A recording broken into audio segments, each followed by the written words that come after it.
aku takkan menyerah.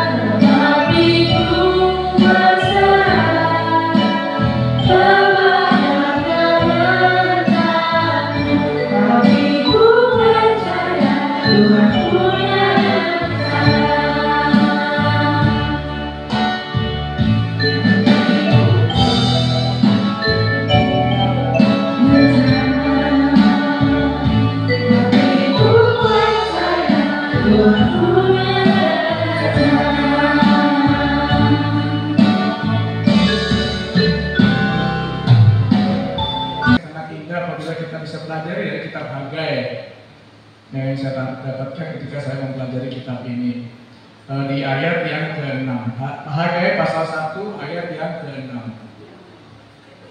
Dapat Hagai 1 ayat yang ke-6. Tidak ada. Kita baca dengan suara yang keras ya.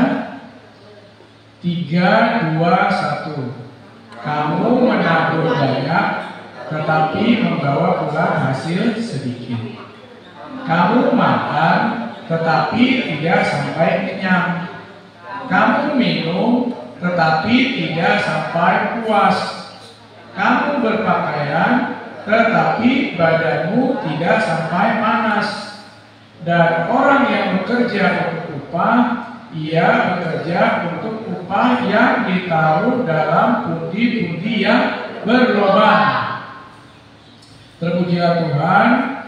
Dan berbahagialah kita yang senang membaca firman Tuhan, menyimpannya dalam hati, merenungkannya dan melakukannya dalam hidup kita sehari-hari. Bapak Ibu yang dikasihi Tuhan, ayat yang kita baca tadi itu sebuah ironi ya. Artinya kalau dalam bahasa yang sederhana, ada orang-orang yang bekerja sangat keras tapi hasilnya nggak memuaskan. Dia berpakaian di musim dingin, tetapi tidak juga hangat gitu. Tetap aja kedinginan. Dia makan, tapi tidak pernah merasa puas gitu. Nah, dia sudah bekerja, dapat upah, maunya ditabung, tetapi kok hilang terus gitu. Seperti ditaruh di dalam pundi yang ada lubang di bawahnya. Jadi hilang terus. Nah, ini sekali lagi menggambarkan hidup seseorang yang tidak bahagia. Dia seolah-olah sudah banyak dapat, banyak bekerja, tapi kok ya nggak puas. Dia bisa menipu orang lain bahwa dia bahagia, tapi dia tidak bisa menipu dirinya sendiri. Nah, apa sih latar belakangnya dari ayat ini? Nah, latar belakangnya adalah Hagai ini adalah satu dari 2 nabi yang dipanggil Tuhan untuk melayani orang-orang Yahudi gelombang pertama yang pulang dari tanah Babel. Mereka dibuang kan? Ditaklukkan oleh Nebukadnezar, lalu kemudian dibuang dalam 3 gelombang untuk ke Babel. Nah, orang-orang Yahudi ini kemudian setelah Raja Kores, artinya Raja Media Persia menaklukkan Babel, diizinkan pulang gitu orang-orang Yahudi ini. Jadi ada beda kebijakan, ini sekedar ini supaya saudara ya, dikit-dikit paham ya. Jadi yang menaklukkan kerajaan Yehuda itu adalah Babel, betul? Nah, kebijakannya Babel ini adalah penduduk di negara yang dia taklukkan diangkut baik ke Babel untuk menjadi budak ataupun disebar ke negara jajahan yang lain. Sementara di kerajaan yang ditaklukkan itu diambillah orang dari kerajaan lain ditaruh di situ. Gitu, ditaruhlah di situ. Ya, supaya apa? Supaya identitas kebangsaan dari masing-masing kerajaan itu hilang, itu maksudnya. Karena sudah bercampur dengan bangsa-bangsa lain. Itu adalah kebijakan Babel. Tapi kalau kerajaan Media Persia berbeda. Mereka membiarkan saja kerajaan yang ditaklukkan orangnya tetap ada di sana, gitu. Dibiarkan di sana, tapi jadi negara jajahan. Nah, itu dia.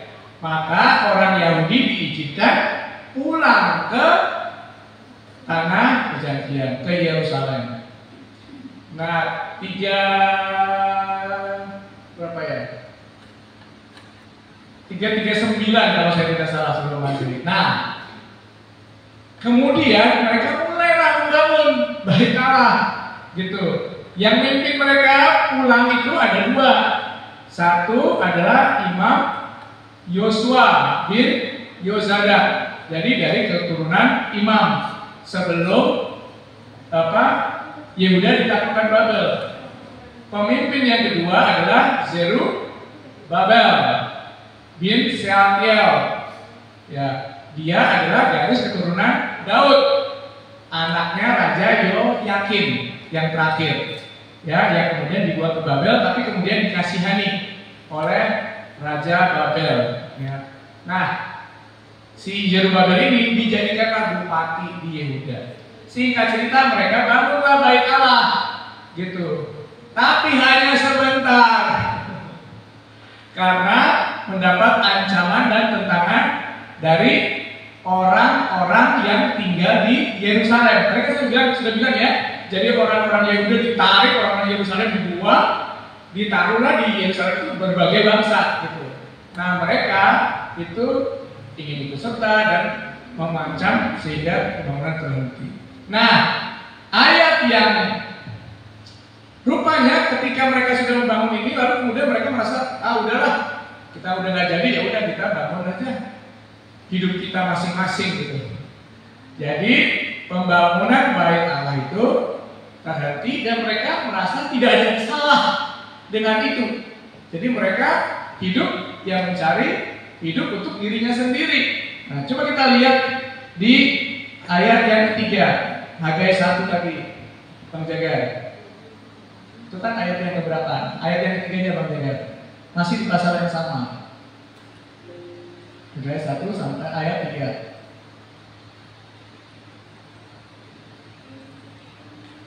Oke, nah jadi firman Tuhan menegur mereka melalui Nabi Hagai, ya.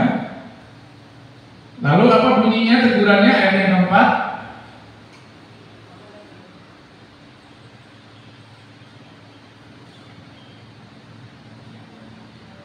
Oh sorry, ayat yang kedua deh, ayat yang kedua biar gampang. Ayat yang kedua, sorry, Hagai 1 ayat yang kedua. Nah, jadi firman Tuhan menegur mereka. Mereka bilang sekarang belum tiba waktunya untuk membangun rumah Tuhan. Yang dimaksud di sini adalah mereka fokus pada apa yang menjadi harapan mereka masing-masing dan tidak mempedulikan kehendak Tuhan. Nah, apa relevansinya buat kita? Bapak Ibu, kita ini seringkali ditipu iblis mengatakan kepada kita bahwa hidup kita di dunia ini adalah untuk berjuang untuk diri kita dan orang-orang yang kita sayangi. Betul? Kan kelihatannya indah tuh. Hidup kita ini berjuang untuk kita dan orang-orang yang kita sayangi. Tapi apakah betul demikian? Sesat. itu adalah hidup yang berpusat pada diri sendiri. Seolah-olah hidup ini tentang diri kita dan orang-orang yang kita sayangi. Enggak begitu. Dari sejak awal Tuhan menciptakan kita, Tuhan menciptakan kita dengan tujuan. Dan tujuannya itu adalah untuk kemuliaan nama Tuhan, untuk menyenangkan hati Tuhan. Sehingga kalau Bapak Ibu fokusnya pada berusaha menyenangkan diri sendiri dan orang lain, pasti kecewa. Jujur saja, apakah Bapak Ibu selalu mendapatkan apa yang diinginkan? Tidak. Kadang-kadang Bapak Ibu merasa saya sudah benar gitu, tapi nggak dapatkan apa yang diinginkan itu. Kenapa? Karena Tuhan punya tujuan yang jauh lebih besar dari apa yang menjadi keinginan kita. Contohnya saja Ayub. Jadi sederhananya dalam Alkitab itu digambarkan begini. Tuhan itu mengutus malaikat keliling dunia terus gitu, keliling dunia memperhatikan umat Allah. Ya. Termasuk diantaranya iblis. Lalu ada saatnya mereka lapor. Nah itulah yang terjadi di awal kitab Ayub, gitu. Mereka lapor, lalu kemudian mereka menuduh Ayub, ya kan? Gitu. Nah, dalam sidang itu kemudian Ayub harus kehilangan segala sesuatu yang dimilikinya. Salahnya Ayub. Nah, itu kan di luar batas pemikiran manusia. Jawabannya apa? Ya, jawabannya karena kehendak Tuhan itu jauh lebih besar, jauh lebih tinggi dari apa yang sanggup kita pikirkan. Nah, hari ini saya ingin mengajak kita semua untuk belajar fokus pada hal yang tepat, sehingga kita tidak kecewa, tidak kehilangan harapan ketika keadaan tidak sesuai dengan keinginan kita, bahkan terus berharap bahwa pertolongan Tuhan satu persatu itu datang dalam hidup kita. Amin. Kurang mantap, amin. Amin. Oke, kita cepat saja pendahuluannya saja yang lama supaya kita paham. Yang pertama, karena hidup ini bukan tentang kita, tetapi tentang Tuhan yang menciptakan kita dan menaruh tujuannya dalam hidup kita masing-masing, maka supaya kita berbahagia, supaya kita puas dengan apa yang kita terima dalam hidup ini, kita harus cari Tuhan dulu. Betul? Kita harus cari Tuhan dulu dan tanya sama Dia apa yang Dia inginkan untuk kita lakukan dalam hidup kita. Dan kadang-kadang jawaban Tuhan kamu diam aja. Kadang-kadang seperti itu.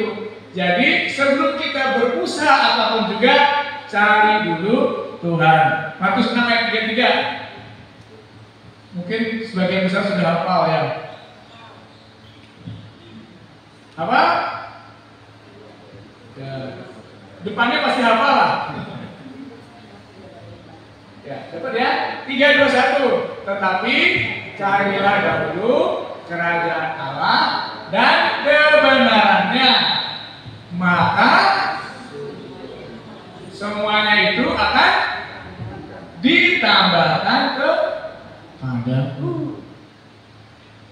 Dan bukan sebaliknya. Ayo kita kerja keras untuk menyenangkan hati Tuhan. Cari Tuhan dulu. Kebenarannya itu adalah apa yang Tuhan inginkan dalam hidup kita. apa yang Tuhan tidak inginkan dalam hidup kita. Nah, itu dia kebenarannya. Maka kita hanya melakukan apa yang benar di mata Tuhan. Maka semuanya akan ditambahkan kepada kita. Amin. Nah, itu yang pertama. Sederhana ya. Jadi Bapak Ibu, kita harus selalu ingat bahwa kita ini dipilih menjadi umat Allah bukan karena kita baik. Setuju? Kakak ipar saya ini baru saja meninggal dan dia ini. Kalau soal kebaikan, dia orangnya sangat. Kenapa bukan dia yang dipanggil dipilih menjadi umatnya? Kenapa saya yang berdosa ini? Si Batak yang keras kepala ini. Kenapa? Anugerah. Kenapa saya yang diizinkan Tuhan untuk menyampaikan firman Tuhan ini? Saya nggak lebih baik dari Kavin. Banyak teladan Kavin yang saya dapatkan imannya, ngurusin suami, ngurusin anak. Mending kalau saya mah udah pernah miskin amat. Tapi Kavin luar biasa. Tepuk tangan dulu untuk Kavin. Bapak Ibu itu nggak sadar bahwa saya itu belajar dari masing-masing Bapak Ibu. Bapak Ibu itu nggak ngerti. Bapak Ibu pikir Bapak Ibu dapat berkat dari khotbah saya. Oh, sebelum saya masuk khotbah saya sudah dapat berkat dari Bapak Ibu semua.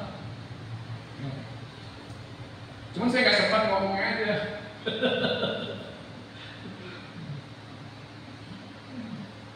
Saya ajari anak-anak saya untuk belajar dari semua orang. Baik Bapak Ibu, hidup kita ini karena anugerah. Anugerah Allah sebenarnya buat semua orang. Tetapi yang menerima hanya karena iman. Jadi bersyukurlah kita ini sudah dipilih, sudah dimasuk dalam kelompok berbahagia, sebenarnya. Jadi kalau kita nggak berbahagia, sebenarnya keterlaluan. Bapak Ibu nangkap nggak maksud saya? Kita ini sudah dipilih dalam keluarga bahagia. Jadi kalau kita tidak bahagia, keterlaluan. Kenapa bisa begitu? Karena kita tidak fokus cari kehendak Tuhan. Kita fokus pada apa yang ada dalam pikiran kita. Padahal kalau kita hanya fokus saja mencari Tuhan dan kehendaknya, kita pasti bahagia. Karena itu jaminan Tuhan. Amin. Ya udah, apa kabar? Kayak orang marahnya berdiri loh. Ya, itu kan iman tuh. Kalimat itu kan iman. Ya, karena memang kita sudah dipanggil Tuhan untuk bahagia gitu. Apa kabar? Puji Tuhan, kalau itu baik, hidupku berbahagia. Para wanita, apa kabar? Puji Tuhan, Tuhan baik, hidupku berbahagia. Para pria, termasuk anak-anak, apa kabar? Puji Tuhan, Tuhan baik, hidupku berbahagia. Haleluya. Tepuk tangan dulu. Silakan dulu. Oke. Yang kedua, tadi kan saya dulu kerajaan Allah. Yang kedua, ya, supaya kita bisa fokus pada yang tepat. Bahasa saya gini, jangan ambisius. Jangan menginginkan terlalu banyak. Atau harus tahu berkata cukup. Nah, saya kasih gambaran. Dulu orang Israel mengeluh di padang gurun. Karena di padang gurun tidak ada makanan. Lalu Tuhan kasih apa? Bapak Ibu, sebagai makanan mereka, roti dari surga. Namanya mana? Ya. Bapak Ibu bisa baca tuh di Keluaran 16 ya, dari 15 sampai 20. Tapi nggak usah kita baca Pak, banyak nanti. Nah, waktu Tuhan kasih, sudah dikasih tahu, ambillah secukupnya buat kebutuhanmu setiap hari. Nah, jadi tapi dasar orang Israel, dia ambilnya banyak-banyak, padahal sudah dikasih tahu, ambil secukupnya aja buat kamu dan keluargamu masing-masing. tapi mereka ngambil banyak gitu. Akhirnya besoknya busuk itu, gitu. Busuk. Jadi yang banyak tadi ada artinya nggak? Ada gunanya nggak? Enggak, gitu. Karena Tuhan sudah kasih tahu, ambillah cukup. Dapat doa Bapa kami. Apa isinya?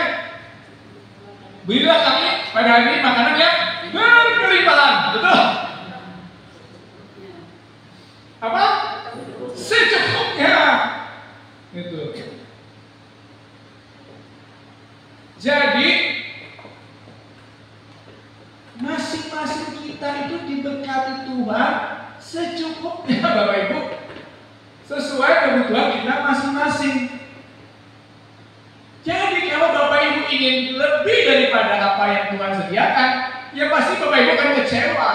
Bapak Ibu tidak akan bersyukur, tidak akan pernah puas. Itu kan sebenarnya perasaan aja yang merasa bilang tidak cukup, betul? Loh, orang yang tinggalnya di gedung yang mewah itu masih bisa korupsi kok. Kenapa korupsi? Karena nggak merasa cukup. Sementara orang-orang yang tinggal di kolong jembatan yang dapat duitnya dari apa? Jadi pemulung atau segala macam bisa ketawa, yang bahagia. Ya udah, besok duitnya ya besok aja cari. Yang penting hari ini gue bisa makan, gitu kan? Siapa yang lebih berbahagia? Kan aneh gitu. Ya itulah hidup yang Tuhan inginkan untuk kita miliki. Hidup yang selalu berbahagia. Karena percaya Tuhan pasti mencukupkan. Allahku kan memenuhi keperluanmu menurut kekayaan dan kemuliaannya. Jadi bukan tergantung kita, tapi tergantung kemurahan Allah. Tapi anak-anaknya pasti diberkati Tuhan. Amin. Dahulu aku muda, sekarang aku tua. Kata Mazmur, tidak pernah kulihat anak cucu orang benar meminta. Jadi jangan pernah ambisiusnya anak muda ya, dalam karir. Kadri udah pensiun nih. Tidak sekalipun Kadri, cuma memang agak aneh sih Kadri. Menginginkan promosi, enggak. Kadri lakukan apa yang terbaik untuk posisi ini. Udah cukup. Justru orang lain yang sibuk memperjuangkan karir Kadri, itu kesaksian. Bisa tanya sama mantan atasan Kadri. Malah berapa kali Kadri menolak untuk dipromosikan karena menurut Kadri akan membuat fokus Kadri pada Tuhan dan keluarga jadi berkurang. Jadi nggak usah mikirin terlalu tinggi. Itu urusan Tuhan. Cukupkan diri kita dengan apa yang ada pada kita. Karena kalau kita ingin lebih terus, kita kerja keras terus, Tuhan tidak sempat untuk mendidik kita untuk melakukan pekerjaan Tuhan. Dapat ya? Karena pikiran kita kan terus. Nah, firman Tuhan di banyak tempat bicara dengan kata-kata yang berbeda, tapi nadanya tetap sama, gitu. Nadanya tetap sama. Yang intinya fokuslah pada apa yang Tuhan inginkan. Carilah perkara yang di atas, bukan yang di bawah. Karena yang di bawah itu nengat dan karat akan merusaknya. Lakukan yang terbaik dalam hidup kita. Ini ada sindiran nih. Coba Mazmur 127 ayat 2. Mazmur 127 ayat 2.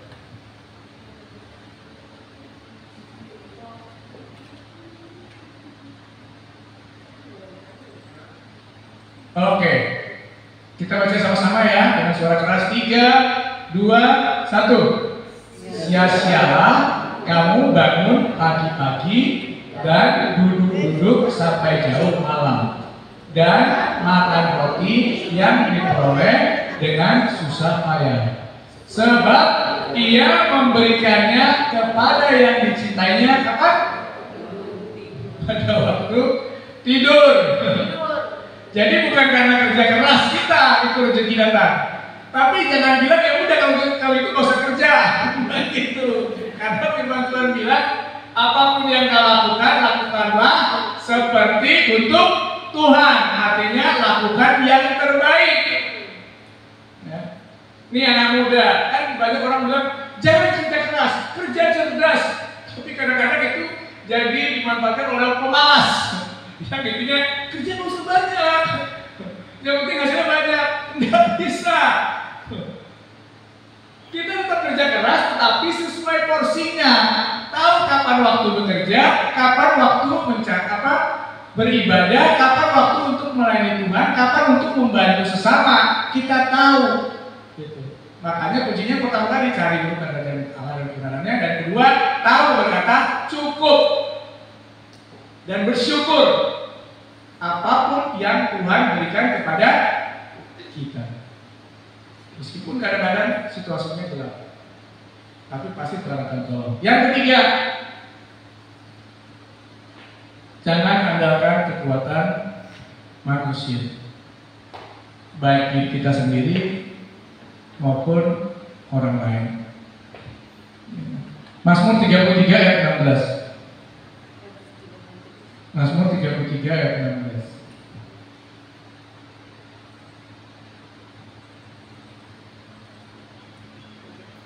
Oke. Para pria yang baca dengan suara keras. 3, 2, 1. Seorang raja tidak akan selamat oleh besarnya kuasa. Seorang pahlawan tidak akan tertolong oleh besarnya kekuatan. Jadi yang menolong kita, yang memberkati hidup kita, yang melindungi kita dari malapetaka itu adalah Tuhan. Tuhan itu cemburu, Bapak Ibu. Aneh ya? Kalau dibilang Tuhan itu cemburu, jangan berpikir seperti cara kita manusia berpikir seorang pria cemburu pada ya wanitanya atau sebaliknya. Tapi yang dimaksud di sini adalah Tuhan ingin kita ini 100% bergantung sama Dia. Tuhan ingin kita yang paling kita cintai. Dia lah yang paling kita cintai. Tuhan tidak ingin ada saingan. Tuhan tidak ingin suami kita atau istri kita menjadi saingan Dia. Tuhan tidak ingin anak-anak kita atau orang tua kita menjadi saingan Dia. Apalagi karir kita, atau uang kita, atau kekayaan kita, atau kekuasaan kita menjadi saingan Dia. Tuhan benci. Tuhan ingin kita sepenuhnya tahu diri bahwa Tuhanlah yang paling kita butuhkan. Amin. Sekalipun semua orang meninggalkan kita, harta kekayaan meninggalkan kita, nggak ada yang kita miliki di dunia ini. Selama kita memiliki Allah, maka kita pasti akan baik-baik saja. Nah, jadi Bapak Ibu, ketika hal-hal yang mengecewakan kita terjadi, daripada menyalahkan diri sendiri terlebih dahulu, atau apalagi menyalahkan Tuhan, tanya sama Tuhan, apa maksud Tuhan? Karena belum tentu juga itu kesalahan kita, tapi Tuhan ingin kita lebih dekat sama Dia, mencari Tuhan maunya apa ya dalam hidup kita. Karena Tuhan ingin membentuk karakter kita semakin seperti Tuhan Yesus, sehingga kita siap ketika kita tinggal bersama Yesus nanti di dalam kekekalan. Amin. Amin ya. Saya ingin mengajak kita semua bangkit berdiri. Kita akan nyanyikan lagi. Bacakan firman Tuhan ini untuk menutup renungan pada hari ini. Yeremia 17, Pak, mulai ayat yang ke-5 sampai ayat yang ke-8. Kita bangkit berdiri, kita baca ini dengan suara yang keras, dan kemudian nanti minta tolong Pak Yohanes ya langganan saya untuk memimpin doa penutup. Yang sebelumnya kali Bang. Oke. Mulai dari ayat yang 5 ya. Baik, kita semua baca dengan suara keras, tapi temponya pelan. 3, 2, 1. Beginilah firman Tuhan. Terkutuklah orang yang mengandalkan manusia, yang mengandalkan kekuatannya sendiri, yang hatinya menjauh daripada Tuhan. Lanjut. Ia akan seperti semak bulus di padang belantara. Ia tidak akan mengalami datangnya keadaan baik. Ia akan tinggal di tanah angus, di padang gurun, di negeri padang asing yang tidak berpenduduk. Ayat 7. Nah, ini sebaliknya. 3, 2, 1. Diberkatilah orang yang mengandalkan Tuhan, yang menaruh harapannya pada Tuhan. Lanjut. Sabar. Oke. 3, 2, 1.